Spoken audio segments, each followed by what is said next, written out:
توی در میدان جنازه کردن میت. السلام علیکم تماشاگران عزیز و هواداران شبکه کاروان عمر. از شما یک خواهش و یک التماس دارم. همین قصه را تا آخر خوب گوش کنید. این قصه از دو قسم عبارت است. بعد از شنیدن این قصه اگر سخنهای من دروغ باشد، من بر شما وعده میدهم که شبکه را، همین کانال را کلاً ترک میکنم و دیگر در این کانال کار نمیکنم. این وعده مردی من است. فقط خواهشم این که معنای همین قصه ما را خوب گوش کنید. ماه ینور است. آب و هوا سرد. در کوچه های مسکو آدمان زیاد. همه با کار و بار خودش سرسان و سرگردان. بختیار صبح از خواب خسته با پای خنک خورده اش نسکی پوشید. در واگن زندگی کردن به آنها عادت شده مانده بود. بیچاره مسافران با این گونه حیات و با این گونه زندگی همگی عادت کردنشان عجبی نیست. آنها برای یک بریده نان از آغوش پدر و مادر و از آستانه وطن به او جایها رفتند. بختیار هم یکی از چنین تقدیرها بود. او هم عائله‌ام گفته در سرده زمستان روسیه کار میکند.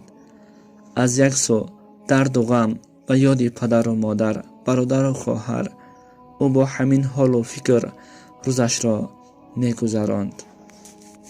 هر وقت با خانگی هایشان صحبت میکرد که حال مادرش باز خوب نیست. این خبر باز هم درد او را دو چند زیاد میکرد. به وطن برگردم گوید چاره نداشت، چون پول برایش لازم. 2 سال می شود که دختری را فاتحه کرده بود. باید عائله دار شود. زندگی را فکر کرده صبر را برای خودش انتخاب کرد و ناعلاج به کار می رفت. با همین دردی دوری از پدر و مادر کار می کرد. روزها می گذشت که روزی در کار بود. به گوشش زنگ تلفن رسید. رفت تلفنش را گیرد. 5 بار неприятный номер و 3 SMS، یعنی که سفشنی آمده است. وقتی بیند که پدرش زنگ زده است، در دل بختیار غم آمد. گفت بخیر باشد. پدرم در این روز زنگ نمیزد. چه شده باشد؟ گفته به پدرش زنگ زد. الو پدر جان، السلام علیکم، شما خوب هستید؟ پدر گفت علیکم سلام. بله پسرم ما خوبیم، اما مادرت گفت و خب کرد. بختیار باشد خواطر شده. پدر. الو پدر جان، چه شد با مادرم؟ گپ زنید. الو. پدرش گفت پسرم، مادرت عین حال خوب است. میخواهد تو را بیند. اگر امکان باشد زودتر به خانه برگرد. دردی بختیار باز هم زیاد شد. دوان به نزد بریگادیر رفته وضعیت را بر او فهماند. بریگادیر باشد گفت بخا جان، من حتما کاری تو را امروز به فردا بود میکنم و البته پول تو را آورده میدهم. بختیار همان روز را چگونه گذراند خودش نمیدانست. شب شد. آنها از کار به جای خواب، یعنی به واگن برگشته آمدند. همه استراحت میکرد که در همین وقت بریگادیر آمد. داخل واگن شد. بختیار زود از جایش پریده خست و به نزد بریگادیر حاضر شد. بریگادیر باشد گفت بخا جان، شیف پول نداد. گفت در آخر ماه میدهم. برای همین انتظار باید شوی. بختیار که دیگر چاره برای ایستادن نداشت، به تقدیر تن داده به شناس و دوستانش زنگ زد. از آنها پول قرض گرفته با طریق شناس بلیط گرفت و به ایروپورت آمده و آمد. البته در او حالت سرد زمستان خیلی سرد است. هیچ کس به مسافران اهمیتی ظاهر نمی‌دادند. این که برای همه مهاجران معلوم است. وقتی پرواز هم شد، او بر هواپیما برآمده در جای خود آرام نشست. هواپیما که در آسمان صاف و بی غبار در هوای به حد و کنار پرواز میکرد، میلیاردها ستاره ها را تماشا میکرد. اما در دل غم در چهره افکاری نمایان بود. از کار و بار زیاد و فکر و غم خوابش برد. کمی از غم دنیا آزاد شده بود.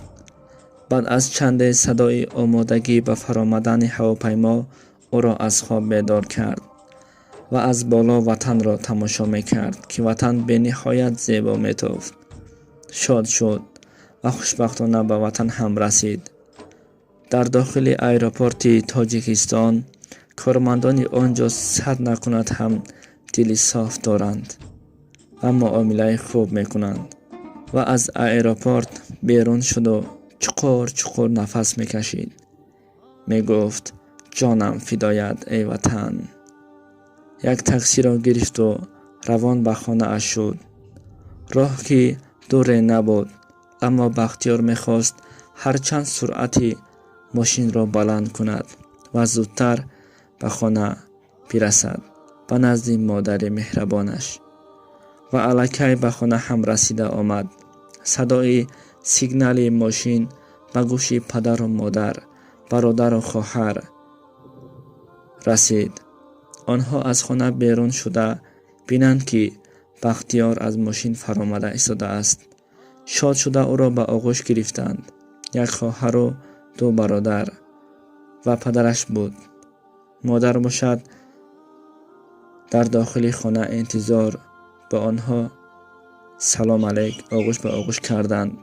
زود به خانه در آمده بیند که مادر از جایش خسته در دست خواهرش راست است و تبسم زیبای مادر را دید و گریه کنان خود را به آغوش مادر پرداخت. میدانست که به مادرش زیاد راست ایستادن ممکن نیست. آهسته به جای خوابش خوابانید. مادر و پسر از دیدار یکدیگر گریه می‌کردند. البته اشک آنها اشک شادی بود. مادر میگفت خدایا شکرت که دیدار پسر جانم را برایم نصیب گردانیدی. خلاص همه شاد مهمان ها می آمدند به دیدار بختیار. دوستان عزیز، تماشاگران گرامی، بعد از دوام این قصه باور کنید هر یکی ما را میگریاند. برای همین از شما خواهش میکنم که قصه ما را انتظار شوید.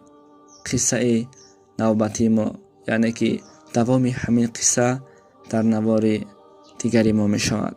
از شما خواهش میکنیم که انتظار شوید. البته بهر شما میرسانم و فراموش نکنید که قسم دوم این قصه همه شما را میگریاند. من وعده میدهم اگر به شما معقول نشد گویید که معقول نیست.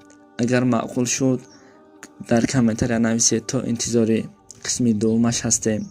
من بهر شما کوشش میکنم تا قسم دوم را به یگان گریه و به یگان نقل کنم.